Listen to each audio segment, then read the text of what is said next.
Guys,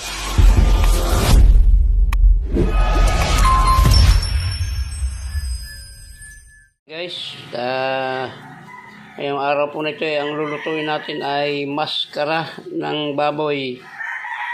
Ihuhumba po natin to. Kaunti lang naman ito gawa ng kalahating maskara lang ito. Ako lang mag-isa yung kakain nito. Ayan. Shout out kay Ma'am Silome at kay Ma'am Mariam. Baboy na naman po ito. Pasensya na. Ayan, tilalaga ko muna at itatapon ko yung unang kulo nito bago ko papainal yung lahat ng rekado. So guys, papakuluan natin. Ang unang kulo nito ay itatapon po muna natin bago natin ilalagay yung mga kumpletong sahog niya. Ano po ito? Maskara ng baboy. Yan. Pakuluan ko lang at itatapon ko yung unang kulo niyan.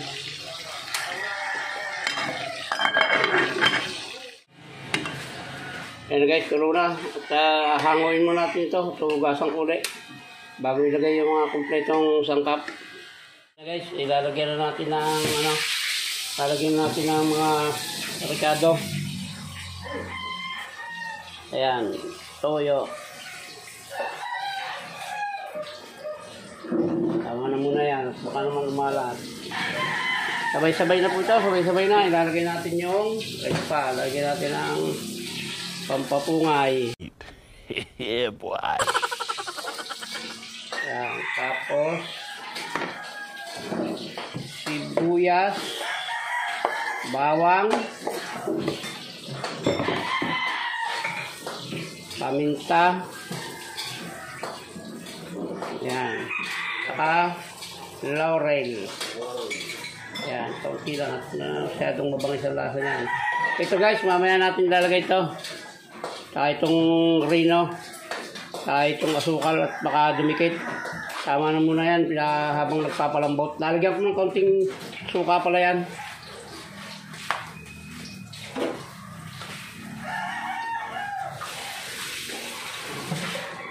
Ito. Nayatin ang konti lang suka kasi may may gagamitin akong pineapple juice eh. Kaya sasalang natin yan. Salang natin. At hayaan natin lumambot bago natin ilagay yung kumpletong sahog niya. Yan, abang-abang lang guys. At pag malambot na yan, doon natin ilalagay yung kumpletong sahog para hindi dumikit or hindi masunog. Yan guys, kulong-kulo na hintayin lang natin yan guys. Hintayin lang natin lumambot. At pag lumambot, ilalagay natin yung kumpletong sahog niya. Ayan, ang bango na. Okay. Ang abang lang at papakita ko sa inyo yung mga final niyan pagka final na yung luto. So guys, testingin na natin kung medyo malambot na. At ilalagay na natin yung natitira pa natin pang sahog. Okay na ito habang pinapalambot. Ilalagay na natin yung mga natirang sahog para kumapit sa loob yung Ayan Ayan baka naman. Yan, at lalagay na rin natin yung lalagyan ko po yun ng rino para mas malasa. Ayan At lalagyan na rin natin ng yan guys. Lalagyan na natin ng asukal para tumama na. Medyo malambot naman na, hindi nadidikit ito.